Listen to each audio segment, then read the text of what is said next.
If you are a frequent listener to the podcast, you know that we have been sponsored by Fuji Sports for quite some time now. Whether you're looking for apparel, equipment, bags, or accessories, Fuji Sports has got it covered. Go to Fujisports.com to see the latest selection of everything you need for your Jiu-Jitsu, Judo, or MMA journey. That's Fujisports.com. Let me take a minute to tell you about RŌL TV. If you're looking to take your Jiu-Jitsu to the next level and supplement your BJJ education, then RŌL TV has you covered. RŌLAcademy.tv has over 1,500 videos covering individual techniques, positions, and concepts, including seminars and workshops with top-level competitors and instructors like Chris Wojcik, Robert Drysdale, Aaron Hurley, Emily Kwok, and more. Whether you are a beginner or a more advanced student, RŌL TV is the online platform that can take your jiu-jitsu to the next level. What's up, everyone, and welcome back. If you haven't already, please hit the like, share, subscribe, download, listen, and whatever other button there is, and leave a review wherever you do listen. This makes sure that we can continue bringing you the amazing guests and content that you've come to expect. Today's guest is here to discuss the mental aspects of recovering from physical injuries, his training philosophy for kids and adults, the importance of jiu-jitsu in law enforcement, and more. Here's the RŌL Radio with a Checkmat black belt, wrestling coach, advisor for Academy Safe, and U.S. Secret Service agent, Joe Scargill.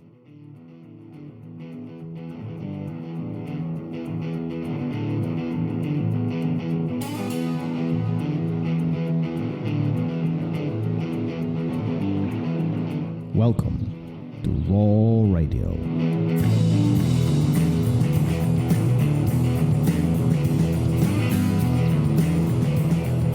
And we are live. Joe Scargill on the show. Joe, welcome. Thank you for being here. Thank you for your time. How are you? Let's start with that. I'm great, man. Thanks for having me on. I love what you've been doing with your podcast. I like the authenticity you bring to something where people do a lot of posturing. So I'm really looking forward to the conversation. I'm doing great. I'm 9 weeks out of rotator cuff reconstruction, so not quite back on the mats yet, but finally got cleared to do push-ups and 20-pound dumbbells. So it's been a process, but I'm doing good, man. I'm doing really good. Honored to be here. Well, I didn't even know that you just recently went through the surgery.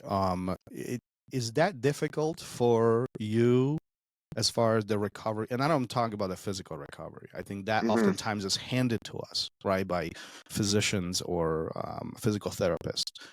But the mental return, when we are so active, we do a lot of things. We do our work, and especially when we'll get to your work as a Secret Service agent. That's a lot of physical engagement there, right? And plus we do jiu-jitsu, right? And then everything comes to the screeching halt. And we got to go under the knife, and we got to do what we got to do, and then we got to come back, and then that mental hurdle of really being patient. What has your experience been in the last 9 weeks as you experience this firsthand? It's been horrible, and that's the worst part, right? Exactly what you're saying. So, you know, and when we'll get into, you know, what I do, but I'm a Secret Service agent. You know, I'm a jiu-jitsu black belt, so I teach, you know, classes pretty much every day. I also coach my sons. I have twin boys. I coach their wrestling team. So, you know, I went from being on the mat every day, literally, to, you know, in a sling and not being able to work out, not being able to lift. So the impact that had on me mentally was tremendous. I mean, guys like us, you know, and we're not cocky, we're always humble, but we feel like if there was, God forbid, a situation where we were tested or where we had to defend ourselves or our families, we can handle ourselves, right? We train, you know, our whole life, God forbid, to have to do this. And, you know, that feeling of vulnerability, man, walking around with a sling and looking in the mirror and seeing my arm half the size of the other arm, you know, it starts messing with your head. Mm-hmm. I mean, you know, I'm not one of these gadget guys or one of these cops. We call them tackleberries, you know, that carries all kinds of guns and knives. But brother, I had like a knife tucked in my sling. I had one in my pocket. I had my off-duty gun on me all the time. Like, you know, I felt so vulnerable because I wasn't able to use this arm. And, you know, I knew it was weak and compromised, but, you know, getting cleared to work out recently, which, you know, it's just with light bands and light dumbbells. So I'm not doing anything crazy, but that alone has has tremendously impacted me in a positive way. Like my mood's better. I feel like I look better. I probably don't, but I feel like I do. And so yeah, man, I was prepared for it. I knew I was going to be that way, but that was worse than the physical, pain for sure. Many, and correct me on this if I'm wrong here, but many describe or the feeling of what you are experiencing right now, the post injury return, as more difficult than even life events. So what I mean by that, let's just say that we need to take a break because our job changed. Mm-hmm. It is what it is. We need to take a break because, I don't know, we have a newborn. Common, right? It is what it is. We are more accepting of those situations mentally than when the injury comes in. I feel like many people that I've talked to, when injury takes place, we feel completely powerless in a sense of, I'd rather not do anything. I'm going to just sit here, do nothing. I'm going to let this whatever happen. And then the return is so much more difficult. Would you agree with that? Well, I'll tell you this. So this injury happened last spring. Okay. February, March is when I completely tore it. But because of what my Secret Service was looking at, a 2024 presidential campaign, I delayed the surgery because I had a responsibility I look at it like to the American people, to the guys and gals I work with and to the people we protect. And, I just didn't feel like the right place for me was to be in a sling, sitting at home while, the men and women of the Secret Service were out just getting absolutely crushed with work. I mean, this was by far, I've been on the job 25 years, Tom, and this was by far the highest operational tempo I've ever seen in the 25 years. And I mean, I'm not going to say I've done it all, but I've done a lot on this job. And we could get into that. But so not only, was my arm killing me, up through when I had the surgery after the election, I knew what I was staring at, and I knew the delay was not helping, right? And it wasn't making it worse, but as you know, when you tear the rotator cuff, it starts eventually to retract the longer you wait for the surgery. So, at a detriment to myself, I foregoed the surgery for a while. I could still do my job, right? I was still fine. It just hurt bad. But I could run, I could shoot, I could PT, I could lift weights, I could do push-ups, I could even do jiu-jitsu. Maybe not against, at a very high level in a competition, but I could certainly roll and compete and spar and was just fine. So I wasn't compromised professionally, but I knew this was hanging over my head the whole time, so I was not looking forward to getting the surgery done because one, I knew everyone says this rotator cuff is the worst. Number two, I'm 51 years old, so I don't recover like I did, 10, 15, 20 years ago. And number three, I knew that after being out and being on the road and taking on that huge task that we had as an agency of protecting our candidates for president, that the week I got back, this was gonna get cut on. So yeah, a lot of that going on, and the recovery's been brutal. Like you feel like you could do a lot, right? And both the doctor and the physical therapist say like, hey, look, you're gonna feel like you could go right back to where you were because I had a pretty good level of fitness, at least for my age, going into this. They're like, but this is when the re-tears occur. He's like, you got to just stick with the protocol, right? And that seems to be a common thing, especially with us guys, where one, we have this enormous resistance to the vulnerability of going under the knife and getting fixed, right? And you're kind of describing some of that as like, oh, I can do this. I can push through this. This is just little aches and pains and whatever. Even if it's big pain, I can suck it up. I can be a man. But then also post-surgery, we feel like, oh, now I feel good. Let me start with the same weights that I used to do. Let me go against the 20-year-olds who, I used to be able to handle, and now the life is different, right? It is. I mean, like I said, I'm back to working out very light. I'm back to teaching my classes, even my adult classes. I'm just, I'm not rolling with guys yet, not even close. I'm at least probably 2 months away before I'll attempt that. And even then, I'll be very selective. I'm usually pretty selective who I roll with anyway. Again, at my age, and being a black belt, guys go absolutely, bananas trying to, You got those too, huh? yeah, You got the meatheads too, right? brother, it's the And we only love sport. them. By the way, Yeah, I love all of my yeah, guys. It's just yeah. some of them go harder than others.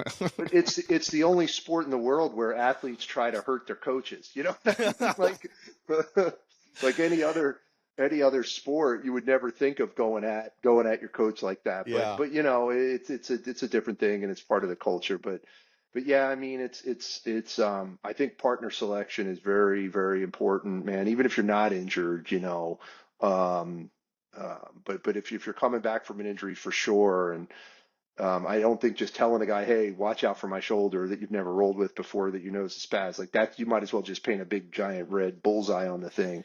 But Years ago, what I used to do is I had a bright orange duct tape, and I took a little piece of it and put it wherever I was aching. And what I learned that people were going more for that mhm, spot versus yeah, just avoiding it, right? And yeah, I know it's not intentional, but I feel like yeah, there's a target. yeah, it's like a target lock, right? They said like Batman. I remember reading a thing with one of the artists from back in the 70s or 60s or 70s, and they're like, "Why did you paint that bat bright yellow?" And because that's a target for the bad guys. He goes, "Yeah, exactly." So that was the part of his costume that would be bulletproofed, so they would notice that yellow thing and shoot at that, and that's where the bulletproofing was Oh, I didn't in even know that. Batman's Okay. costume. Yeah, so it kind of draws you in there. So recovery is going well. Yeah, You lifting the baby weights, which is fine. it's fine. Yep. Yeah. Is that impact on you mentally? Like, do you ever feel like damn it? And he's like, "Ah, this is the baby weight. Like, this is the pink one, or whichever reference we start using here. I feel like ego for us guys particularly often gets in the way. So I was talking to somebody about this a couple weeks ago. So like, and again, I've always been, a bigger kind of jacked guy, like not in a cocky way, but just my physical appearance. Like I'm 6'3", and I've wrestled since I think I started around 10, but I wrestled competitively since I was like 12, 13 years old, all the way through college. So I've always been in good shape physically and been strong, right? So this is the first time in my life at 51 years old, since I was probably 9 years old, that I have not been quote unquote strong. My definition of strong, probably your same definition of strong. So that messes with you too, right? So not even, I don't look at it from an ego thing. Like, look, man, before I hurt my shoulder, I was probably half as strong as I was in my mid 30s. I just had stopped lifting heavier weights. I have a neck surgery too. I'm pretty beat up. So I've gone to more of like a medium weight, kind of overall fitness approach to how I work out. Um, but man, like going back to not even be able to curl like 15 pounds, right? Or to lift over your head 10 pounds, just physically not being able to move the weight, because it's just not strong enough yet. Not from an ego perspective, but just from a vulnerability perspective, it does mess with you. It does What mess with you. what goes through your head when that happens? Well, number one, is it ever going to come back? Right? Is it, like I know it's repaired, but is that strength ever going to come back?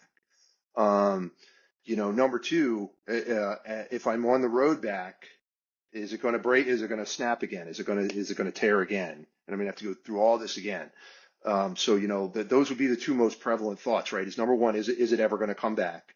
And number two, is the surgery going to fail, or am I going to do something to cause it to fail? And now I'm kind of back to square one. So those are the two, but they're competing thoughts too, right, Tom? Mm-hmm. Because like the one Mm-hmm. is like, is it ever going to come back? Let me push, push, push, push, push, and get it to come Mm-hmm. back. But then thought number two is, Mm-hmm. hey man, you get this going too much, like Mm-hmm. you're gonna damage it again, and then you're gonna be all the way back to the beginning, right? Mm-hmm. And so those two competing thoughts are what's there. Yeah, and as I understand, this is where we get injured, re-injured, quite frequently when we have those competing and conflicting thoughts or plans in our mind, and we are not careful. Matter of fact, as I understand, a lot of injuries happen on the opposite side because we overcompensate with the healthy side. Is that correct? Yeah, I'm not sure, but I'm very careful with that. So when Yeah. I was in the sling, I would do a bunch of one arm stuff, but I would do it at a I would not go anywhere near failure. But I would do it just to kind of keep some muscle tone, at least on that side, working. I didn't just shut everything down, and then I just did like, the basics, man. Went for a long walk every morning.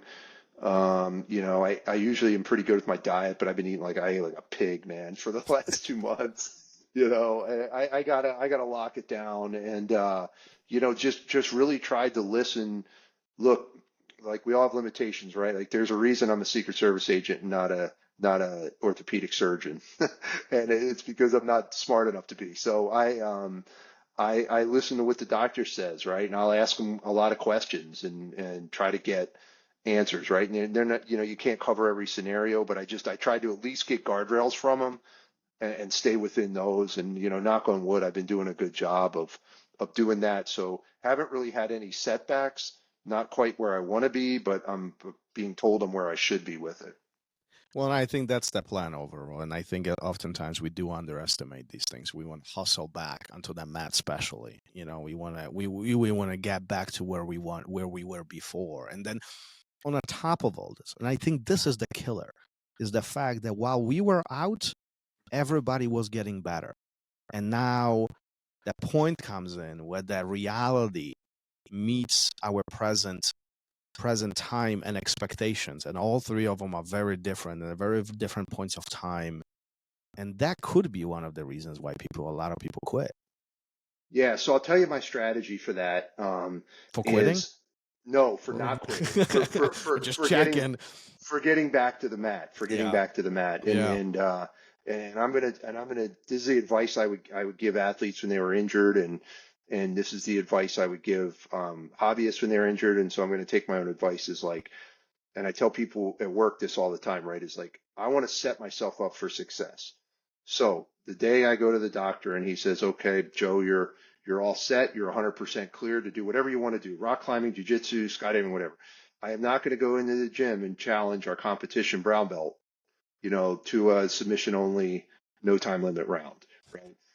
I'm going to ease myself back into, I'm not saying I could beat him anyway, even if I was at full strength, but, like I'm going to ease myself back into what I want to do. So, what would that look is like maybe some dynamic drilling, maybe some positional sparring, shorter rounds and just, ease my way back into it like I would if I was just a regular athlete on a traditional sports team, football, baseball, basketball, right?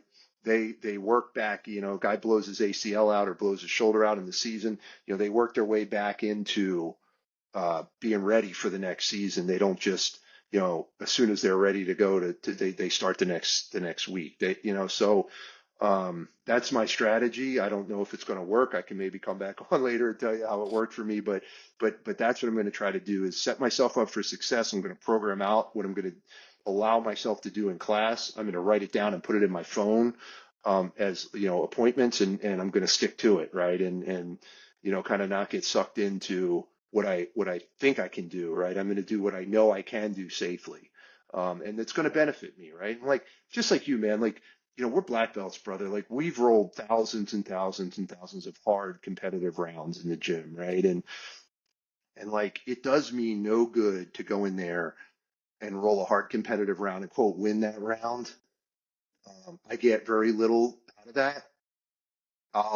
But the downside of that is if I go in there and try that and re-injure myself, now I'm sidelined again for another how many weeks, and so I'm always doing, in my professional job, it's always risk assessment, risk tolerance, right? What is the risk here? What risks are we willing to tolerate, and what risks do we need to mitigate? So, I'm going to do the same thing on the jiu-jitsu mat. Is I know what I want to do. I know what I want to accomplish. I don't need to go in there and smash a blue belt who I've smashing, 9 months ago. I don't need to go in there and prove to everyone I'm just as good as I was. Like I'm just going to go in there and try to get back into the swing of things, build my cardio back up, test myself in ranges of motion, but in a safe and controlled manner. And I think I'll be happy with that.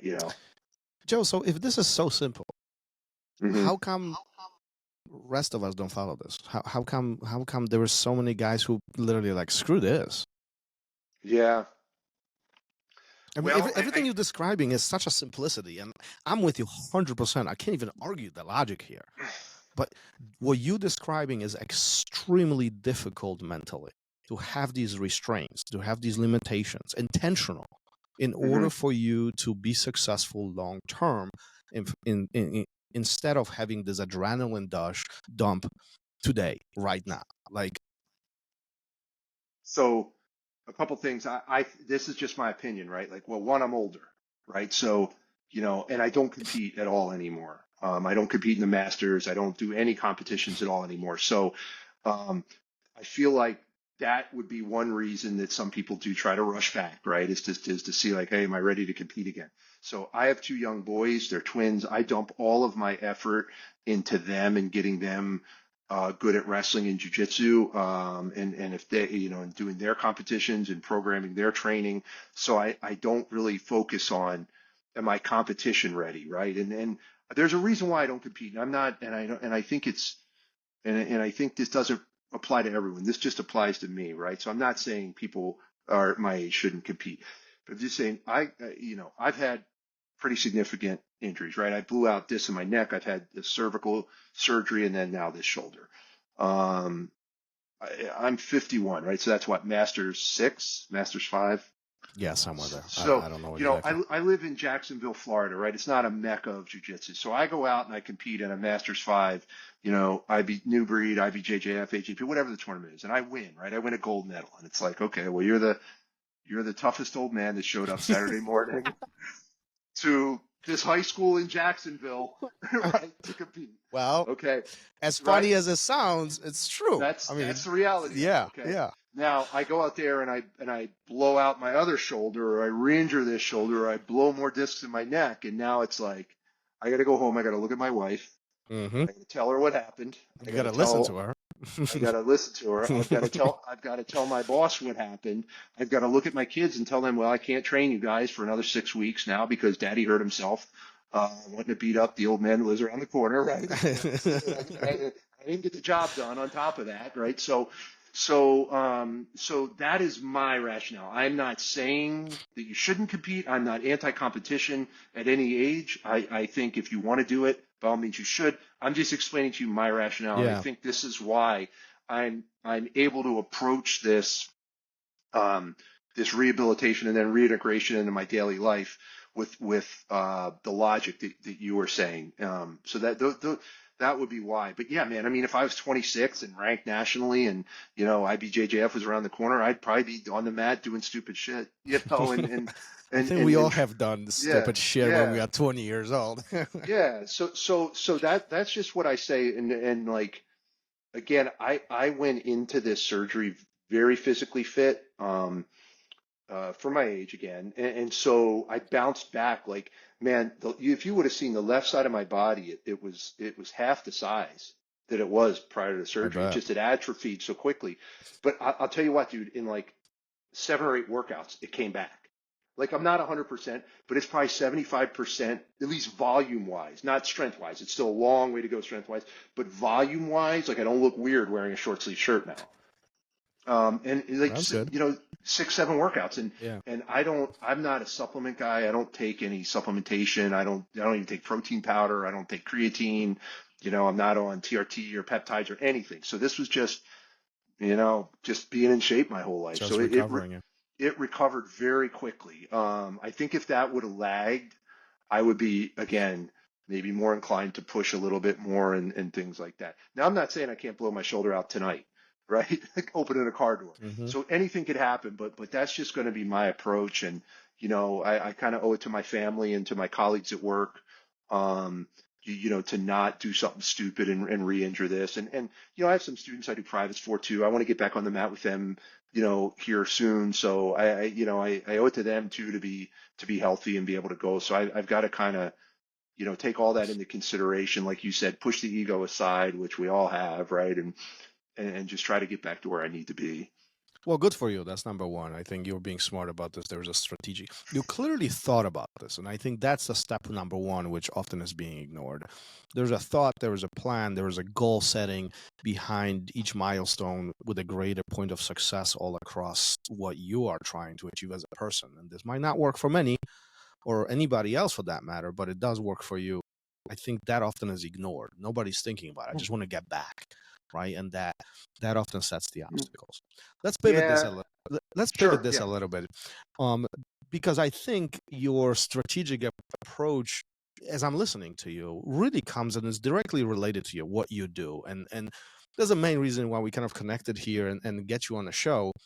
You did mention already you are a secret agent, secret service agent, and your work not only is important, but why that? Why did you choose to do that? Not be a painter or something, or surgeon for that matter. I mean, well, we already said that. You're Yeah. not smart enough. I get that. Yeah. Okay.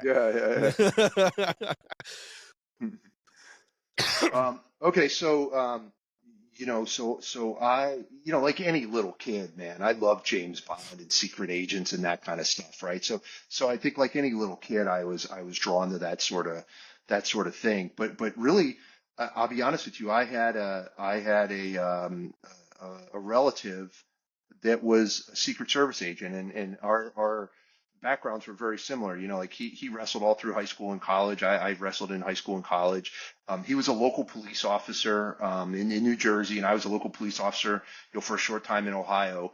And so he had become an agent, and so just through talking to him, I really thought that the mission was cool, what the Secret Service does, and it was the chance to kind of travel around the world, protecting the president and other people we protect, and getting to see the world, from that lens was really, really appealing to me, man. So, I applied to be an agent. I got rejected the first time I applied, got a little bit more experience with the police department, and applied again, and was lucky enough to get the job. So, And for or those, I mean, most people associate Secret Service agent with the president and mhm, White House itself, right? But sure. your job goes beyond that. It's not just that little bubble. Is that correct?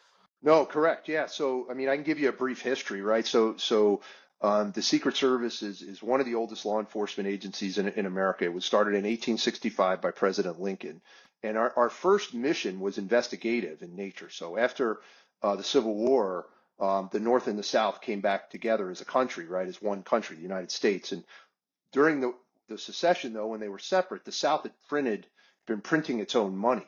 So when the country came back together, all of this money that the South was printing was counterfeit, and it flooded the U.S. economy and destabilized the dollar.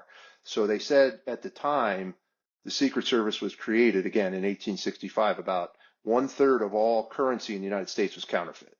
So President Lincoln needed to suppress this so that we could start, being competitive on the global market. So there was a military detachment called the Secret Service. He swore them in as, federal agents, and told them their mission was to combat this counterfeit money. So we have our roots in financial crime and investigation, and financial infrastructure investigations. We didn't start protecting the president until after McKinley was killed in 1901. So we didn't start full-time protection of the president until 1901.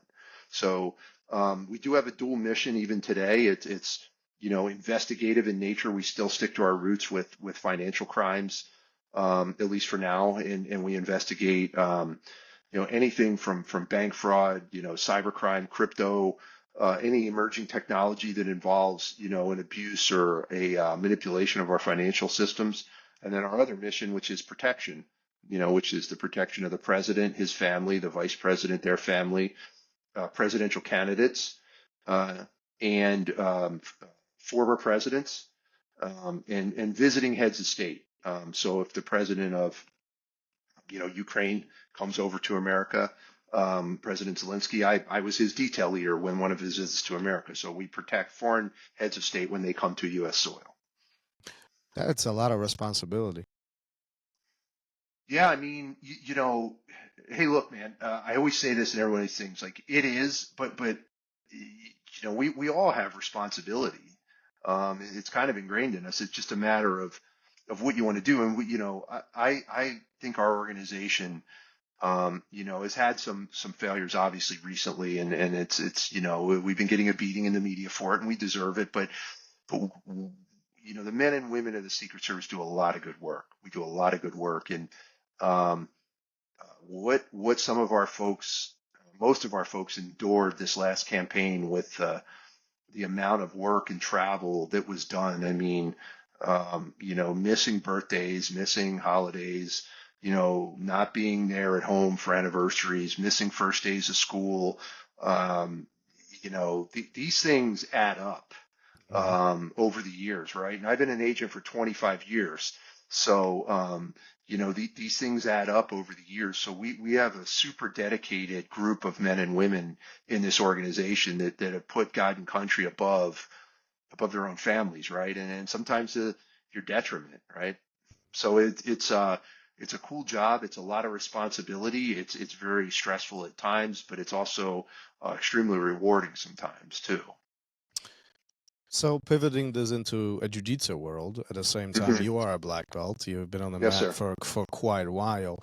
How do you see the correlation here between what you do and what we experience on the mat? And in terms of your job is to protect others. So the hmm self-defense factor is big. It's huge, not only for yourself, but for somebody else, actually, right? Yeah. Now, how do these skills correlate from a strategic and a physical perspective? Well, I could tell you, so from a black belt perspective, number one, right, is like you're responsible for a team. Just like so I'm the agent in charge of the Jacksonville field office here. So I'm responsible for all the men and women that work for the Secret Service in North Florida. Um, and as a black belt instructor, right, you're responsible for your students, right? Not only how they perform on the mat, but also to give them a good kind of a good code of ethics, right? And we talk about this a lot, and I think one of the folks that put us in touch is Milton, who is the Mm-hmm. founder of Academy Safe, and what he's trying to do there, right? And it's like, I think you do have a responsibility, especially if you're a black belt, right? You do have a responsibility to conduct yourself with a certain degree of professionalism and respect, right? And as a Secret Service agent, you do too. I always tell my folks is that the standard I want you all to have, and the standard I hold myself to, is when I walk in a room and they're expecting a Secret Service agent, they look at me right away and say, "Oh, there he is," without even having to ask, right? Because of the way I carry myself, the way I present myself, very professional, very squared away. I try to do the same thing with Jiu-Jitsu, right? Very professional, very squared away, and I want to be a subject matter expert in what I'm doing. I want to learn my techniques. I want to be able to teach them, and I want to be able to do them. Just like at work, right? I need to know my craft. I need to be able to teach it, and I need to be able to do it. And I think there's some elements you can practice to be good at both of those. But some of the common characteristics, I think, is what you want to hear is, some of the things you need to be successful on the mat and in this job. All right. So number one is just, I break it down into three things. Like number one would be is actively engaging your environment. Okay. So when I'm on the mat, I need to be present in that environment. I need to understand what my role is there, whether I'm a student or a teacher, right? And for instance, I'm rolling with a white belt or a blue belt. We've got a guy who's, he's 63 years old, started jiu-jitsu when he was 61. Before I was injured, right? The way I would roll with him in a sparring round is much different than how I would roll with a competition purple belt or competition brown belt or one of the other black belts, right? Not that I go easy on him, not that he's, but that guy's not in there for that, right? Yes.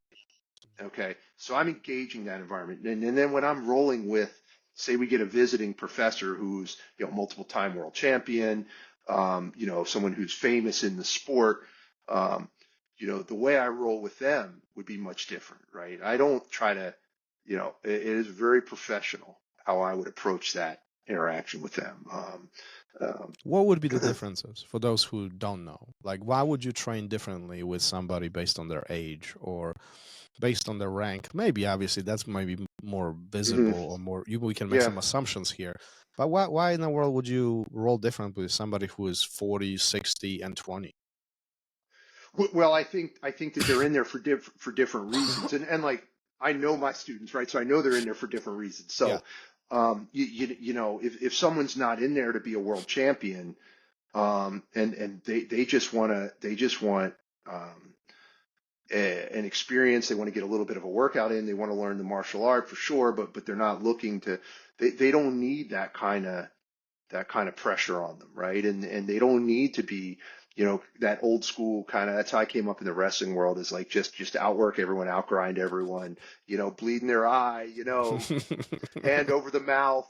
You know, they're not in there for that, right? They're in there for something else, and these are paying customers too, right? So like I don't Mhm. own the gym, so there's that aspect of it as well. Is like, you know, that guy's like, you know, shit, man, I saw this on TV and it looked pretty cool, and I want to go in and I want to go through the progressions and earn some ranks, but I don't need some big sweaty 50-year-old guy jamming his elbow in my throat, and I'm out of here. You know what I mean? And so like, you know, whereas like with other guys, even if it's somebody real aggressive, and you know, I'll tell them, I'm like, hey man, if you know, I'll let you set the tone of how this will go, right? And if you just want to get a gentleman's roll, and we take it easy and, you know, kind of exchange ideas, I'm cool with that. And if, you know, but if you're going to be jumping around, you know, hopping all over the place, then, you know, we can roll like that too. And Well, let me um, let me challenge that for a second, because mhm, I've had people on this show, and I'm sure you've heard this firsthand from mhm. everybody, that there are some people out there who will say, "Listen, throw them into the sharks. Like let them survive. And if they can't survive, maybe they shouldn't be here." I mean, that still exists in from a mentality perspective, from a cultural perspective, right? Why baby people so much versus allowing them experience the physical component of what we are talking about? Okay, great question, and I think I've got a good answer for you. So one of my assignments in the Secret Service, um, way back when, I was an instructor in our training academy, and I was assigned to the Special Operations Division Canine Unit, where we would train our tactical canines or police dogs. Hmm. Um, and so even the toughest of the tough dogs, you need to have an on ramp of training. You don't just get them, throw them into the hardest possible scenario, and then You don't sink mean or swim physically, you mean from a learning perspective. from a learning Yeah. perspective. So same thing with these guys, right? Is like, look, if number one, I think you've got to decide what kind of gym you're running, Yep. and do you want to have both? Like I have a friend, very famous guy, Randy Couture, Oh, the okay. natural. Yeah, he's probably my best friend. He's you know, Uncle Randy to my kids, just a great dude. Like at Extreme Couture, I knew when he was running it. I don't know what they're doing now, but pro practice and the hobbyists are separated. Hmm. They don't train together, right? Because number one, you're trying to make money, right? So that 45 or 50 or 60-year-old guy comes in, you know, and gets, you know, double legged, spiked on his head, heel He hooked, ain't and, coming and back. yeah, he's like, well, forget that, you know, shit, I'll just go Yeah. play golf, right? Yeah. Or now, like, dude, there's 20 jujitsu gyms within a 10-mile radius, right? So you could just kind of float around. So that's number one, is like client retention, right? Do, you know, and maybe you do run a gym that's a hardcore like MMA style gym, and it's just like, hey, dude, this we will throw you in the fire. This gym's not for you. I'm not saying it's right or wrong. I'm just telling you my perspective Hmm. on it. Hmm. So you know, I think if you have paying customers, and your job is to give them what they want. Unless you're a big name and it's like, hey, you want to, if I'm some well-known person and you want to come train at my gym, it's by invitation only. I know what works to make champions, and that's it. Because I coached at the University of Minnesota at the regional training center for Greco. Like that was a professional, you know, professional wrestling club for Greco and freestyle wrestlers. And, you know, this was not the environment in there was much different than how it is in the jiu-jitsu gym I teach at. You know, Why these were all, why is wrestling so different from jiu-jitsu? Yet, I mean, they're almost the same. Fine, forget about the gi. Put the gi away. yeah, Put the gi yeah, away. Like, if you look at them visually, they appear the same, unless mhm, you're really starting to understand what the environment is and what the culture is. Culture is a big one, and hmm, what the rules of engagement are, right? Because that's the. hmm. But why they are so different? You mean culturally? Yeah. Well, I think because wrestling ends at a younger age, right? So you know, the pinnacle of wrestling is Olympics. right? You win an Olympic gold medal, there's nothing else to do in the sport. Where and it Why is it like that? Let me dig into this. Why is it like that?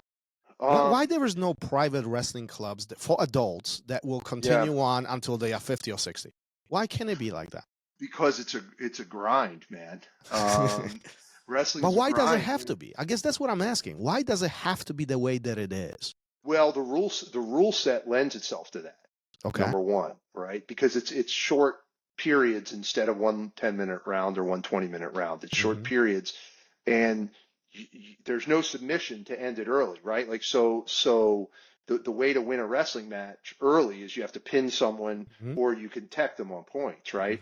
Well, both those things take, violence of movement, strength, speed, things of that nature. So it's more geared towards a younger athletic training environment. There is guys that are older that still come to the clubs and stuff and roll around, but it's like boxing, MMA, when you get to those levels of sports, like age is a huge determining factor of success. I think I heard a statistic, I forget who said it, but they said, like, in the history of boxing, whenever they've had rematches where a younger fighter has beaten an older fighter and they rematch, in the history of like recorded boxing, there's only been 2 or 3 cases where the older fighter has won the rematch. And you think boxing's been around for hundreds of years. Oh, yeah. Right. And so, like, this was a pretty cool statistic to show, like, that if you're training at the highest levels of the sport, that it'd be very difficult for an older athlete to go into a wrestling competition and try to beat someone that was younger. But I think MMA is the same way, boxing's the same way.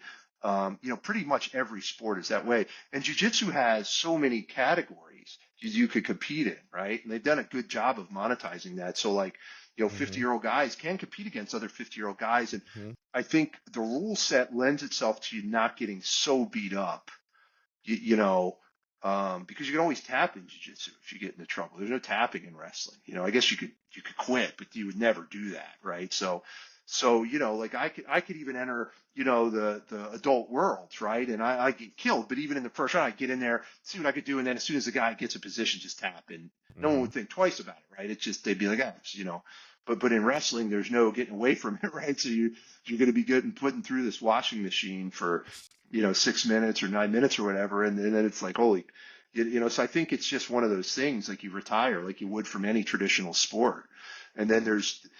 And like, that's when they come to jiu-jitsu. Yeah, that's what I did. That's what I did. So, and I think you get to scratch that itch with jiu-jitsu, and there's a lot more options. Like, you can train casually. You know what I mean? You could train jiu-jitsu casually. You still get very good at it, right? You could still be very good at jiu-jitsu, learn a lot of jiu-jitsu, progress through the belts, be a good partner. You could be a tough out in sparring rounds, and eventually get your black belt and never have stepped on a competition mat. I think there's positives to competing. I think everybody should, but you could theoretically go through all those levels and never compete and still be really, really good at jiu-jitsu. Oh, many do. I mean, many go through that path without stepping one time on the competition mat. Yeah, absolutely. Absolutely. Do you remember your very first day on jiu-jitsu mat? Yeah. How old were you?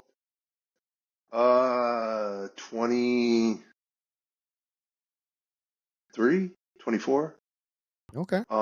So I was with the police department, and I had a friend that I think was a friend of a friend that was a purple belt at a Helson Gracie school, and I was like, it was like, let's go and roll around. And I was like, man, I'm gonna just smash this dude. You know what I mean? And, hold on. So hold on before you continue. What's the break? What's the time gap between you ending the wrestling and that moment when you're getting invited? Like, how much you are not training?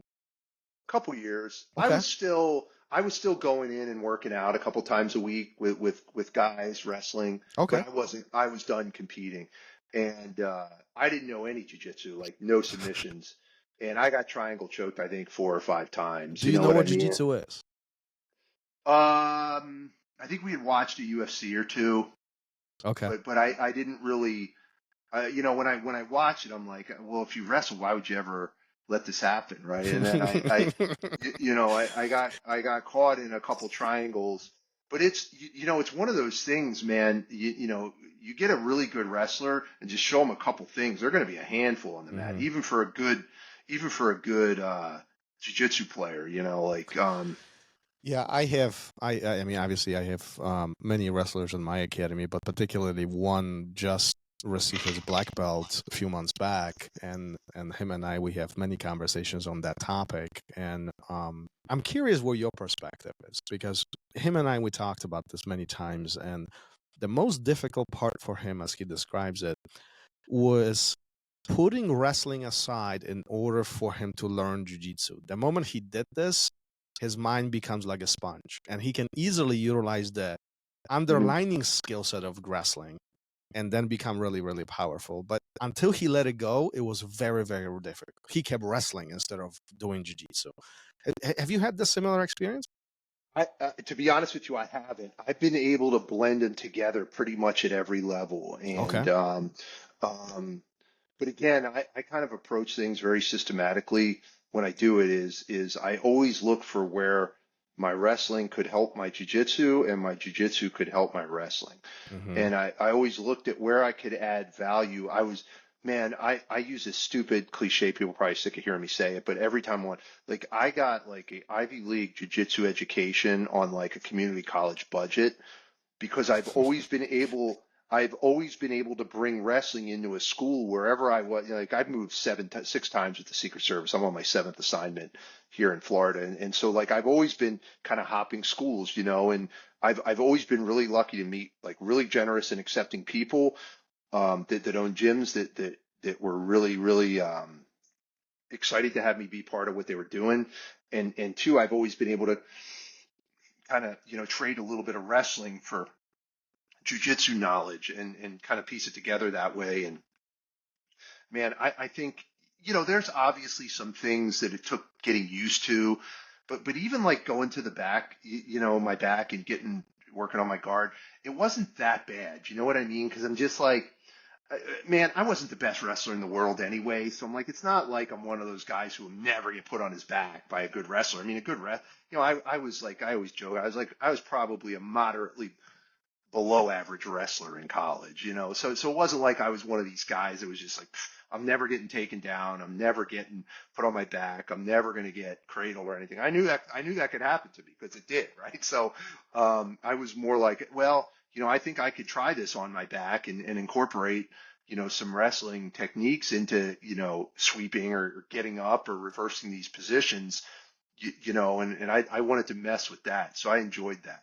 How much of Um, experimentation are we talking about here? I mean, everything you described a moment ago, it's a lot of vulnerability. Yeah, but again, I, I guess, Tom, I was never that good at either one of the sports, right? So I didn't have a problem making myself vulnerable because I'm like, I'm not some like world class wrestler. So, Um, so I'm what not. you say? So what you saying is better we become harder. It's harder for us to learn because we are more just stuck in our Yeah, mind. 100. Yeah, and I'll prove to you why that's correct. Okay. So think about traditional sports: football, basketball, baseball. Okay. Do you watch NFL, NBA, Yeah. Major League Baseball? How many Hall of Fame generational players are head coaches? Can you name a couple? Oh, good point. That's a good point. Matter of fact, I would argue that the opposite. They actually the not good players Yep. make the coaches faster than the actual top league players. Correct. Yeah. Correct. Yeah. Because they have a better time humbling themselves, learning new things, absorbing information. Like if you're Michael Jordan, I don't have time to do that. I'm dominating everything every minute I'm out Yeah. here, right? Yeah. So like if I'm not Mike, like look at who is one of the, probably the most popular jujitsu coach, John Danaher, right? Yeah. And his big thing, like he's broken down physically, he never really competed, so he was able to then focus. So I think like if you want to learn uh, jujitsu, of course, if you want to compete, being a tremendous athlete is going to be a huge advantage. I always said when I taught in the police academy and in the Secret Service academy, whoever says size and strength and speed doesn't matter in a fight has never had their ass kicked by someone bigger, stronger, and faster than them. Right, right. That's true. There's a reason why there's weight classes in combat sports. Absolutely. And it's because it matters, right? It does matter. And of course. So I think if you could kind of, and I'm not saying great athletes can't be very, very good at jiu-jitsu and be great jiu-jitsu teachers. Not true at all. But I'm just saying, I think because I wasn't like some exceptional athlete by, NCAA Division I standards, like that it wasn't that big of a deal for me to try to learn something new. Because it was kind of like, well, I know a lot of wrestling. I could teach a lot of wrestling. Against someone that doesn't know how to wrestle, I could do pretty good. But against a good wrestler, the outcome never went in my favor very often. So maybe we'll be able to do that. And I'll tell you, by blending the jiu-jitsu and the wrestling together, I've been able to come up with a pretty cool, unique style that I teach both my kids and some of the adults. And it's been a lot of fun. Well, good for you. I mean, I think having fun is so important with all of this. Especially when we do this for so many years, and the aches and pains and wear and tear, there's layers on top of it. I often say to my students, there is always a reason not to train. There's always a reason to stay home. Like you need to make an effort. It needs to be a conscious effort to come in and put the work in and get beat up, but that's how you get better, isn't it? Yeah, and I mean, and also, be smart about it, right? Is like get beat up, but get beat up for a purpose, right? Is like exactly. We've all seen these blue belts, right? I got them we've got them in the gym here. We've been in every gym I've been in, and it's always like blue belt. I don't know why, but they, their whole goal in life is to go as hard as humanly possible, as spastic as possible, and it's like, you roll with these guys, and you wind up, you're all scratched up, you've got a black eye, and as a black belt, and it's like, look, man, like, like what did you accomplish? Like I still did all these things, right? Like you're not training with a purpose to getting better. You're training. So why do you think this is so appealing? Why do you think like open training, open mats, they are so appealing, particularly to the less experienced, to the earlier belts? Like, I think they're trying to prove something. The same reason why belts and stripes are appealing to everybody. Well, I don't know. I'm just asking. Like, I'm thinking about this, right? Because like this is a dilemma that I think a lot of instructors are facing. Like, from one side, you want them to learn. From one side, if they are not learning, you're losing them, right? So you want them to learn. At the same time, like especially a man, a guy, a male, wants to get into a scrap. They want to go hard. They want to push physical limits. They want to, like, some of them, if you don't pull them back, like they bounce off the walls like freaking ping pong. Oh, I know. Like, I mean, it goes crazy, right? So why is that so appealing to us? So I don't know if they start. It'd be easy to. I'd love to find out. And this is you just made me think about how to approach this. Let me pivot this differently. Yeah. John Danaher, arguably one of the best, brilliant minds of our generation of jiu-jitsu, right? He's all about strategic approach and studying jiu-jitsu, picking it apart to the point where its comprehension levels are where they need to be in order for you to process the information, right? That's education. That's not jiu-jitsu. That's education. Right? How come we gravitate towards open training faster than to John Danaher? Well, I think because it's easier, right? And like you said, like kind of the recovery thing, like, like I don't have to discipline myself to the point that I would if I just go in there and go absolutely crazy. And like think about it, dude. Like every gym, we do our class and stuff, and then at the end of class, like everybody rolls, right? And like I remember when I was a kid in wrestling practice, like we'd be drilling, and I would just keep like looking over at that clock, like I couldn't wait until it was time to spar, But I'm, 14, 15 years old, right? And so like I think it's easier just to go in there and go crazy like that. But I would argue that if you do it the systematic way, whether it's Danaher's way or your way or my way, you're going to get better at jiu-jitsu. And again, I'll use the traditional sports analogy to prove why. So like you think about basketball, football, baseball. the three highest revenue generating sports in America. Okay. I played all three at different points in my life, not to a super high level. But, I know people that have played professionally all those sports. So I've asked them this question as I said, how many times per week in practice would you just line up like 11 on 11 or 5 on 5 and play a game? Mm-hmm. Like football, like, hey, today for practice, we're going to run some passing drills, do 3 defensive drills. And for the last hour, we're going to line up 11 on 11 and play a full game of football. How many times? And he's like, never. I mean, this is a professional football. He's like, you would never do that. And I'm like, why? He's like, because it's dumb. It's a waste of time. Yeah, absolutely. Right. We're practicing our thing. And I'll take it a step further, like competitive power lifters. I lifted in a gym in Ohio that I was not a competitive power lifter, but there was a lot that lifted in there. And those guys would never hit their 1 rep max in the gym. They'd save it for the competition. So they do, they'd overload weight and do like box squats or board presses or chains, but they would never just throw their stuff on and be like, I'm going to hit my 1 rep. They would periodize up till competition day, boom. And then on that day is when they'd nail it. Right. So like you've got all these other sports that do it that way, but in jiu-jitsu, what do we want to do? Get on our knees, slap hands, and try to rip each other's throat out. So right? why? I don't understand. Like, you see where I'm going? And I have my thoughts on this, but I'm really curious what your perspective. Well, I think it's harder to do it the other way, right? It takes more attention. It takes more attention from your coaches and professors to do it that way.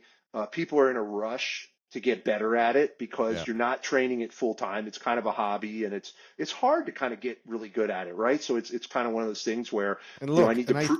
And I think it's also boring. Drills are boring. Like, look, if you got Michael Jordan shooting free throws for literally 2-3 hours, and he shoots hundreds of them. Yeah, that's not a fun part of all of this, right? No, it's not. But think about anything that's fun, like rock stars, actors. They spend the bulk of their time rehearsing, not on stage performing. Joe, I'm with you 100%. I hope all of my students are listening to this. Yeah, I hope so. I hope so too, man. I'm trying to get my name out there. I hope so too. So I mean, I think like when I run my classes, I don't let anybody start sparring from their knees. I force them to start a position because I just think it's more valuable. And the other thing is like the starting on the knees. I'm like, guys, like especially bigger guys. You guys are going to grab each other. You're going to sit there on your knees for at least half of the sparring round. I'm like, this is not a practical application for anything. Like, not for competition, not for self-defense. You're never going to be on your knees wrestling with another guy. So because then one pushing the other one and vice versa, trying to get the dominant position. Just start where you need to start. You want half guard, start half guard. You on top, stop on top, side, whatever it is, but be productive. And I think that's where what we are trying to say is whatever you do on the mat, be productive and draw some conclusions out of your training, points of improvement, and identify areas that you need to work on. And I think that is what's often not done. It's just not done. There's this brainless approach to coming, rolling few rounds, chit-chatting for a big part of when you are at the academy, and then you go home and life is good. And look, to each their own. I think if that works, then life is good. Peace. Like I will never judge you for any of it. No. But we can't say that you're learning. But that's where, the belt thing kind of backfires on us, right? Because that same person pays and comes and they want another belt. And it's like, well, shit, man, I've got a guy over here or a girl over here that's come and they put their, even if they're only coming 2 or 3 times a week, like they're actively engaged in the situation. They're hyper focused on what they're doing and they're having a passion for learning this, right? And you're not. And so do you, but if they don't get their belt or the stripe eventually, like it kind of puts you in a trick bag as a business owner, because now am I going to lose a customer who is loyal? They show up, they're just not doing the work. So I think that's why I really like that model that Extreme Couture did, where they kind of separate their hobbyists and their pros, man, and they don't even, there's no cross pollination, and I know most schools probably aren't big enough to do that, right? But I think that's what you could do, and like I know people like. I think anybody that wants to go in a jiu-jitsu gym and get better at something or learn something new takes a lot of courage, man. Especially if you're a guy and you're in your 30s or 40s, like we have this one kid in our gym. He's in 8th grade, and he, he takes wrestling and jiu-jitsu, right? So I coach him in wrestling. He trains jiu-jitsu. He's an 8th grader wrestling on his high school wrestling team, and I mean he gives grown men, Oh yeah. white belts, right, a really hard time, a I really got hard I got time. one of those too, and Yeah, and and and and, and he's a big boy too. and it's like that. Like you got to go home as a man and like look your wife in the eye and be like, some 8th grader just handed me my ass. Like that's hard, dude. That's oh That's yeah, that's a yeah. big ego hit. I mean, So and that's the other thing. I always that's another rule. I don't have a lot of hard and fast rules, but if a guy comes to the gym with his wife or girlfriend to watch, I won't go anywhere near them. I won't go anywhere near I them. I, I want to hear it. Why? I want to hear Because you're going to it. get that crazy roll, the elbows, the going nut. I mean, it turns into like the basic animal instinct of like a life, or like you're going to pin me or choke me in front of my woman, man. Like, so I won't go anywhere near them, man. If they come in, I'm like, out, out, or I'm not rolling with you because I'm going to get a black eye. I'm going to be all scratched up. I'm going to kill you. And then, But and then but I we're, but I yeah. Joe, but I bet you every single one of those rounds would start with "Let's go easy," Oh, yeah. Yeah. and then Yeah. somehow it escalates. Yeah, and I think a lot of it is like the gym I'm at right now. We've got a lot of older guys, that are getting into jujitsu a little bit later in life, and man, they go crazy. They go hard, and you can tell that they want to learn, they want to be there, they want to do it, and that they're really engaged in trying to get better at this. But it's tough, man, to get people to realize that, like, I don't know, maybe some of these, I think you posted something maybe yesterday about what's the new technique people say where they don't train any drills or anything. They just do, there's like a term for it. They teach like a different way, and um, ecological training or Oh, something like ecological that. training. Yeah, yeah, Yeah. yeah, yeah. Yeah. Yeah. Yeah. And so, like, I think you need to learn a system, right? And so, like the guys that do privates with me, that I'm super humbled by, man. I don't know about you, Tom, but like for me, one of the most grateful experiences I had in jujitsu, and I've had a lot, is when another grown adult who works for a living, pays me to train privately with me, and wants my time and attention for that hour. To me, that's just, I can't believe someone would want that from me, and it's very humbling. But what I try to teach them is a system of jujitsu, right? Of how things progress and build on each other and learn. And I learned that, in the Secret Service, because I taught in our academy too. And it's like the same thing. Like I never shot a gun before I went to the police academy. Never grew up around guns, didn't really know much about guns. But it's your first day there. You don't hop out of a police car with bullets flying at you and you shooting back, right? You start very slow, very methodical on a small bullseye course, right? And Secret Service is the same way. It's like a crawl, walk, run Mhm. system, right, of instruction. And this is tested and proven by law enforcement academies throughout the world, right? So I've adopted that kind of training to how I run my privates. It's like a crawl, walk, run. And I do that with my kids too. I practice what I preach. I'm like, guys, we're not going to learn this the way to start before I took them to class, the way other people are going to learn. Like, we're going to learn the basics. We're going to get super solid at those. You're not going to learn a submission until I know you can hold someone in side control, until I know you can hold someone in mount. So my kids have been doing jujitsu a long time. They've been wrestling a long time. They know 2 or 3 submissions, maybe. Where you get a kid that started in class, they may know 10 submissions. They can't hit any of them, but they Yeah, may know them, yeah. right? And I think in some ways that's the conflicting part, if that's the phrase I want to use. For me personally, with Jiu-Jitsu today, we are so oversaturated with information. Everything is It's a lot, available. man. Everything is available on these devices. Everything is on our Yeah, phones. yeah. And the new shiny object literally pops up every single day. And there are so many people who can do flying things, they can do, reaping things, and they can do all the crazy things with the legs. And no disrespect to anybody. I'm being as respectful as I can with all of this, but many don't know how to simply escape from top mount. many don't know how to do the simplest scissor sweep, Yeah. and I feel like it is a struggle. Like, we know the most complex techniques, but the simplicity of jiu-jitsu is kind of slowly vanishing almost in I don't know. What are your thoughts on that? Yeah, my professor that I got my black belt from, Mauricio Cara, he's a Checkmat black belt, and I got my black belt through.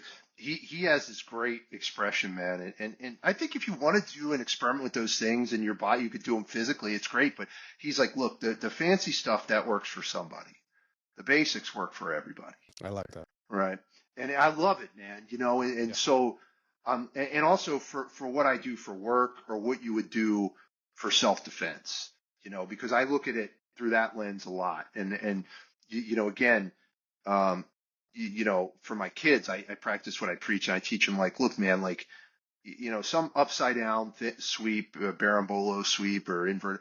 I go, that stuff does work. And guys that are really good at it, but here's the thing. If you have a problem with someone at school, or you have a problem, as you get older, and you can take someone down and hold them inside controller mount, that's effective. That's it. That's effective. And that's why, like, I taught those kids, I said, your side control should be so good that kids and adults are going to be able to deal with the pain, but kids should be tapping to the pressure of side control. Yeah. I said, Not that's how tough. Not for no Yeah. reason they called it 100 kilos. I mean, it's just Yeah. it is what it is. I said, those kids should be tapping to your side control. And I said that, until you're able to do that, we're not going to learn submissions, because it's so important to learn to be solid in these positions, man. And again, for me, it could be life or death, right? Like, I'm not armbarring, so I'm not laying back and armbarring someone in a suit and tie with a gun on and a radio, and I'm not. It's not effective, right? I'm going to hold them on the ground, or if I'm on the ground, I'm going to hold them in my guard, and I'm going to hit my radio, and I'm going to hope help's right around the corner. So I try to base everything off of what could save my life, what can win a confrontation, and then go from there. Yeah.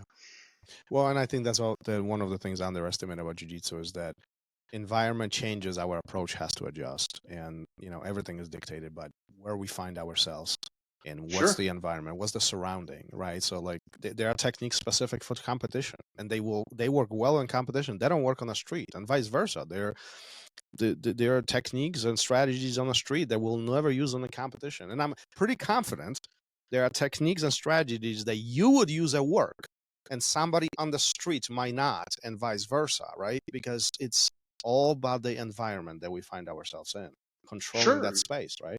Yeah. So like I said, like, step one of what I consider, like, I call these my leadership principles, because I do some corporate leadership speaking and to other law enforcement and military organizations. But step one is that actively engaging the environment, physically, mentally, right? Engaging my environment, like what's your mood, what's your demeanor, what's your goals, what's your desires, what's the ground like, what's the wall like, is there traffic coming, is there a fire hydrant, is there so I've got to be engaged in all those things at all those times, and it could change like that, right? That's They the could hard change part. like that, and I've got to be changing. So before we start wrapping this up, Joe, let me ask you, and honestly, this conversation went a completely different direction than I was planning. So we didn't even talk much about your work per se. I'm actually curious, how does jiu-jitsu impact individuals like you in secret service, or even just military or service itself? But I'm not talking about the self-defense aspect. I'm not talking about the hands-on approach. I'm talking about everything else. We talked about strategy. We talked about mental awareness. We talked about awareness of environment and adapting to it.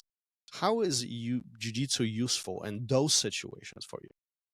So number one, it gives me, and I think it would give anyone with a proficiency in it, it gives you a quiet confidence to approach a broad variety of situations, right? Not a cockiness, not an arrogance, but it gives you a confidence that if, God forbid, this went very poorly, I feel like I have the tools to win the day, Okay, maybe I do, maybe I don't, maybe my number's up, but I feel like that. So I feel like, especially in law enforcement, it allows me to interact with people on a much calmer level because I'm not insecure about what's going to happen if this goes poorly, right? I don't have to be screaming. And it also, I know for a fact, me personally, when I've spoken on another podcast, it was more law enforcement centric. Um, the host agreed as well, that it allows me to de-escalate situations more than use my jiu-jitsu skills physically, like you're talking about, right? So instead of having being so aggressive like that blue belt that's just going to throw everything into kitchen sink at this guy, I'm able to kind of approach this with the like, hey man, like this is not going to go well for you. Like let's just relax, calm down, let's have a conversation here. And I think that engagement gets conveyed, right? And I found that again. Look, there's some guys the fight's on no matter what in law enforcement. It doesn't matter how nice you are, how confident you are, how humble you are. They're fighting. You're going to have to physically put your hands on them. I'm not talking about those situations. And I'm not talking about there's never a time and place to put hands on people. There absolutely is all the time in law enforcement. But I found that by having the training and the skill and staying proficient with the training and the skill, it's allowed me to approach these situations that I feel like would have gone much differently and escalated physically had I not been trained the way I am. So this is so important, mentally, skill set wise, to not only do your job, but also to manage your well-being. How come not everybody is doing this? How come this is not part of a program? How come like, and I don't know about your job particularly, but I do know a lot of law enforcement, and a lot of this is not presented to them unless they seek it out by themselves. And many refuse to actually do it, Yeah. even if they have an opportunity. Yeah. So there you've got a couple different uh, um, sects of people in this, right? So let's address the first one first. Is like, why doesn't the job offer it? Well, look, like most law enforcement agencies are shorthanded as it is, so they don't have the time to send officers to regular training because they need them on the street. So they'll send so you're not getting the training. Same with federal agencies, Secret Service. Like, you're just, we're just struggling to fill assignments. We don't have time to send 20 guys, away for a week to a jiu-jitsu training. But I think there are ways around it. I don't know. I'm not a politician, nor I make any policies or decisions for any organization, but there are incentives. There are ways to do this. This is being done in corporate environments. I mean, it could be done. I think the attitude really is not there yet. Yeah. So now we got to look at that, so then step two is attitude is like, do guys, because the big excuse you always hear, from law enforcement, I hear in my agency is, oh, the job doesn't provide the training, right? The job, if the job provided it, I would go and do it. Well, some agencies do it, right? But let's just say, the ones that don't. Well, what I say to that is, okay, let's pick another profession. Let's go back to the professional athlete profession. If you want to be your very best, okay, and you're a baseball pitcher, and you say, well, I'm not going to pay to go to this pitching school because my team should pay for me to go. Okay. You are not going to make the next team you try out for. Exactly. So I look at it like this, this is a continuing education investment in myself that I'm making.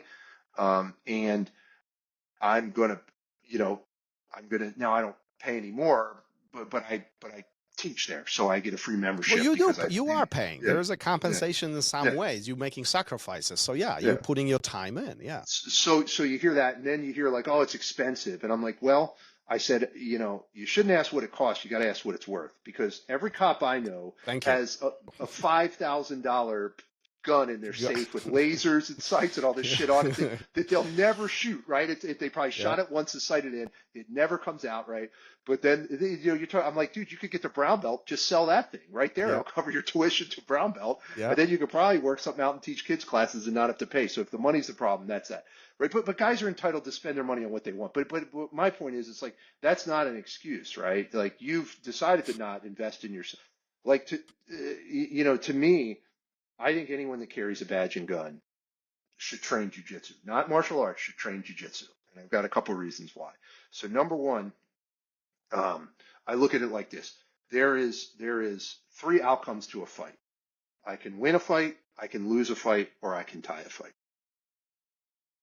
I haven't had anyone come up with any other ones. Could you come up with another one? No, I don't think either. That's pretty. So I could, or a physical confrontation, because I don't look at it if I get into something at work. I don't feel like that's a fight. That's not personal. That's me having to get someone in handcuffs and arrest them. So there's three outcomes to that. I can win that, I can lose that, or I can tie that. So let's look at other martial arts. So if you look at like striking arts, like Muay Thai, boxing, karate, taekwondo, I win a fight or I win the confrontation. In 2024, where everyone has a cell phone camera and it seems like every police interaction is recorded, what's that going to look like if I win that interaction with a striking art? Well, that person's going to be bleeding. They might be knocked out. They're going to be missing teeth. My knuckles are going to be all cut up. That is going to look absolutely horrible on video, even if I'm justified, right? Even if I'm justified to use that level of force. I'm not saying that there's not a time and place for strikes in law enforcement. I'm not saying that at all. I'm just saying if we're saying time's an issue, what should I be training? I'm saying jiu-jitsu. Because let's take jiu-jitsu. I get in that confrontation and I win that confrontation. I have that person controlled on the ground, restrained, and the physical damage that they have is going to be presumably much less than if I used punches, kicks, knees, and elbows to subdue them. Okay, so that's the win. Number two is the tie. Okay, I get into that same confrontation with a striking art. I punch and kick and knee and elbow this person. They punch and kick and knee and elbow me, and we tie this confrontation. They're beat up. They're bleeding. They've got teeth knocked up. I'm beat up. I'm bleeding. I've got teeth knocked out. Okay, this is not ideal for me. And then I lose this confrontation, right? I get punched and kicked and knee and elbowed, and I'm knocked out. I'm on the ground. I'm incapacitated. Obviously, horrible situation. So now we look at using striking. Only one of the three possible outcomes of this is good for me personally, but could eventually be very bad for me if it's on video, right? My family's going to get harassed. I'm going to get blasted on Instagram. My department's going to have to, do damage control on this, even if I'm justified, okay? But if in jiu-jitsu I do this, it's going to look like I'm a great law enforcement. Number two, a tie is, okay, we're tussling around and I get this person in my guard and they're on top, but I've got them controlled and I've hit my emergency radio and I've got help a couple of minutes away, right? Or a couple seconds away. So we've tied. This is good for me because now my backup is on the way and that person's arrested. And then if I lose that confrontation, I lose that confrontation. So by the nature of training jiu-jitsu, I've upped my chance of success 100% because I'm able to turn that tie into a win. Okay. And now let's look at what the arts train you for. So I don't think there's another art that trains you for the two things I want to be prepared for on the street, specifically as a police officer, a law enforcement officer, an agent, or a deputy. One is the most likely scenario. This is when I have a person that is complying with me, and when I go to effect the arrest, when I have to take my handcuffs out and put them on, this person now starts resisting. And they're not resisting because I'm going to get in a fight with Joe Scargill. They're resisting because I don't want to go to jail. And now this officer's personal safety is not my first concern. Okay, so this is the most likely scenario where, statistically where physical confrontations will start for a police officer is at the time of arrest. Regardless of what led up to that, right? We could have been fighting before. It could have been a foot chase. We could have even exchanged gunfire. But at the point where I'm going to put handcuffs on you, you're complying. And now those cuffs are ready to go on. And now the fight is back on again. That is the most likely scenario. And this is good for us with jiu-jitsu, right? I've already got hands on the person. We're close. And I have a variety of techniques, if I'm well trained, that I can use to win that situation. And then let's look at the second thing, which is the worst case scenario. This is I am on the ground and someone is either on top of me or standing over me. And I think jiu-jitsu, and you would agree that we're in this position multiple times a day, every day on a jiu-jitsu mat. So I'm prepared and trained there as well. So this is why I advocate so strongly for jiu-jitsu for law enforcement, is I believe it trains you for the most common scenario where you need to use force and the worst case scenario where you need to use force. And I don't believe that other arts prepare you the same way. And this is coming from someone that has 30 years in law enforcement, a uniformed police officer, federal agent. I was a full-time instructor in the Secret Service Academy in the tactics section. And I don't think, I'm not disparaging those other arts, and I'm not saying someone that doesn't have a background in those couldn't beat me up in a fight. Not what I'm saying at all. I'm saying, but specifically for what I do for my job and people that carry a badge and a gun, I don't think you could get much better than training just traditional jiu-jitsu. Gi, no gi, doesn't matter. Joe, so in that case, how come this is not incorporated in every police officer's daily activity? Why is, if this is so important? Yeah. I mean, as I understand, you guys have requirements as far as shooting practices and running drills and doing other things, like all that is part of ongoing education. How come jiu-jitsu isn't? Yeah, we talk about this all the time, man. I know. I feel like everybody talks about it. We talk about this all the time. I mean, we spend, and you do need to be very prepared, God forbid, for a deadly force situation. You should be well trained with your firearm. But I'll tell you, I taught, basic tactics in our Secret Service Academy, where we would have the recruits would come in and they'd go through our training protocol, and I taught them tactics, everything from compliance subjects to deadly force. And I would ask the class, it was every single class I led, I would say, okay, how many people in here are former police and military? People would raise their hands. Okay, out of all you guys, how many people have had to shoot and kill someone? You'd get maybe one person every other class or every third class. I go, now, of all you people that were police, how many of you have had to put hands on people? Boom, the whole class goes up.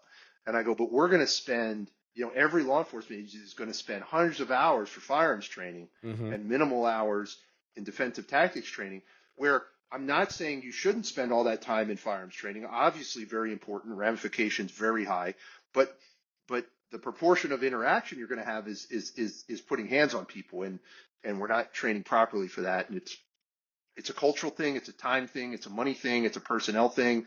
But is that going to change? Do you think that 10, 20, 50 years from now, when you and I are, 6 feet under, is this going to change? Well, I think what you said at the beginning of when we started this topic is what's important is the end user has to force that change. Is the officers on the street need to insist on it, right? It's like anything, right? Unless there's a grassroots movement from the end user, who this would benefit, like the chief and the assistant chiefs and the administrators, well, they don't know what's effective and what isn't, right? Like it's the guys on the street that need to go back to their sergeant and say, hey, we need this, or and then all of them got to push that up and see the value. Man, I even said this on another podcast, Tom. I'm like, if you just didn't even train police tactics, just trained traditional gi jiu-jitsu, went to a school and just trained and trained, 2 or 3 days a week and just did fundamentals and, even if you wanted to spar only once a week, right? In 6 months, you would be very formidable in a confrontation, very formidable. Most people, right? And I'm like, you wouldn't even need to train with a gun on, like, obviously that's even better, right? To simulate having your gun on and boots and in your uniform. But even if you don't want to do that, if you just go to your school or Ponte Vedra Beach Jiu-Jitsu where I teach and just train Jiu-Jitsu for 6 months, how much better and more confident and more humble and how your interactions would go on the street.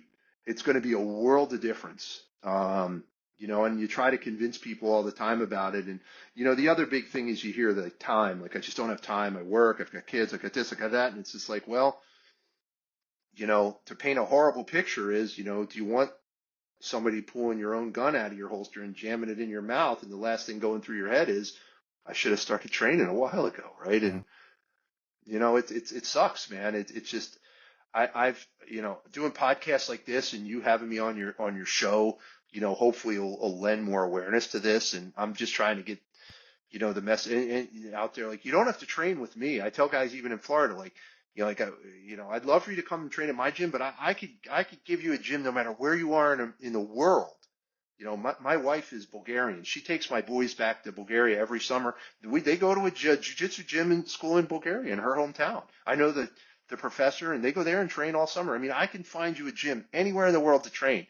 So, it's just, you got to make it, you got to want to do it. You got to make it a priority. And then humble yourself, right? And go in there and realize, like, your first few months, it's going to be tough. It's going to be tiring. It's going to be hard. You're going to be sore and achy, especially if you're a little bit of an older guy.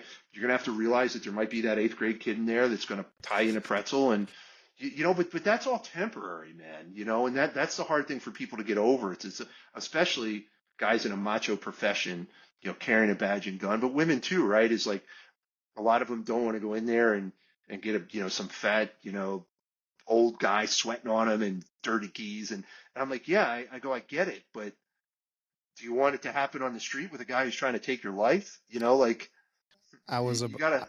I was about to say, I mean, if this is going to happen, you want it to happen at the academy, Of not on course, the it's a street. controlled environment. Yeah. Yeah. And I mean, it's like, and once you get used to it, it's not that bad, and like, I don't know, man. It's hard. It's not a lot of people want to hear it. And you always get the, yeah, but, yeah, you're right, Tom, but, we don't have money for that. Or, yeah, you're right, Tom, but I don't have enough people to do it. Or, yeah, you're right, but, the guys don't want to do it. Yeah, that's the hard part. Well, hopefully with conversations like this and what you do and what everybody else does who is in similar situations as yours, we can make a dent and at least bring awareness. And I think all of the police officers, all of the law enforcement need it. And I would argue we can extend this out to all servicemen need it, men and women, men and women even more than men. Yeah. It should be it should be part of the daily, weekly routine.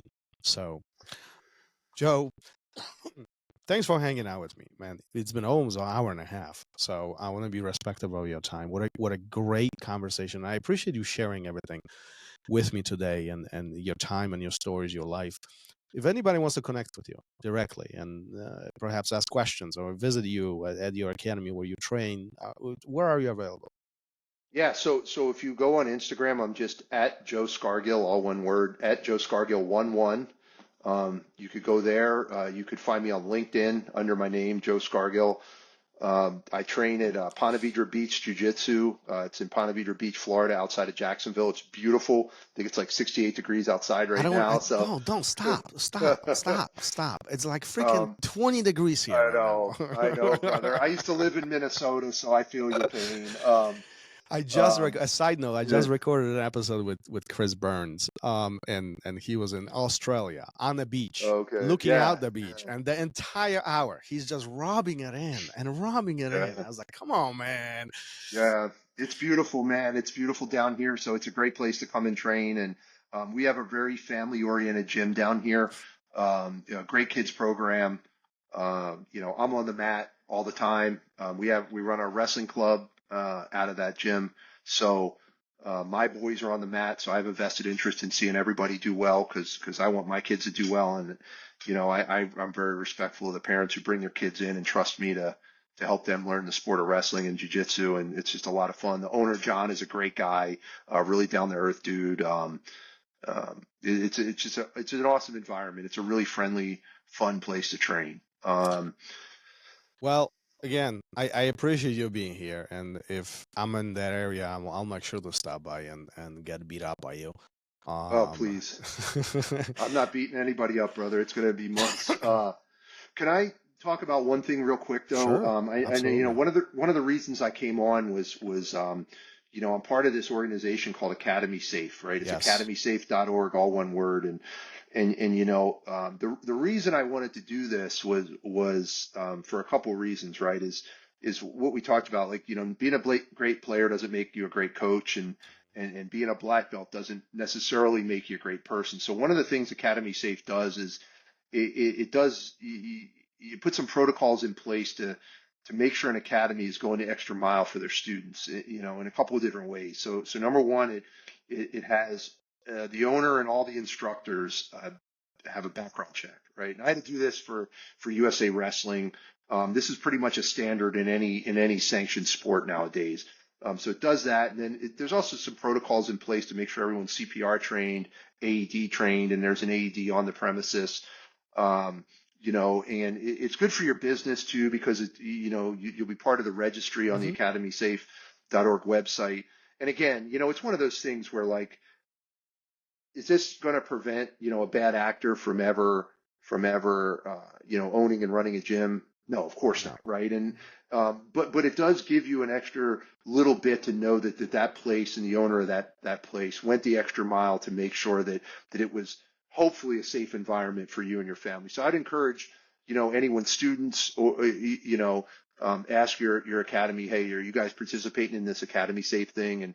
And owners and instructors, take a look on the organization's website, again, academysafe.org, and see if it's something that you would be interested in. Especially I think today when some of the shady stuff is taking place and you hear things here and there online. I mean, all this just gives layer of protection for the students, especially with their established kids program, right? That's important. man, I am shocked at what parents won't do to ensure that their kids are in a safe environment. And again, I'm oversensitized to it because part of our mission is missing and exploited children in the Secret Service. We have a little bit of in that space. And so I've seen the worst of the worst and what happens when parents don't have their finger on the pulse of what's going on. And this has happened in martial arts school all across the world.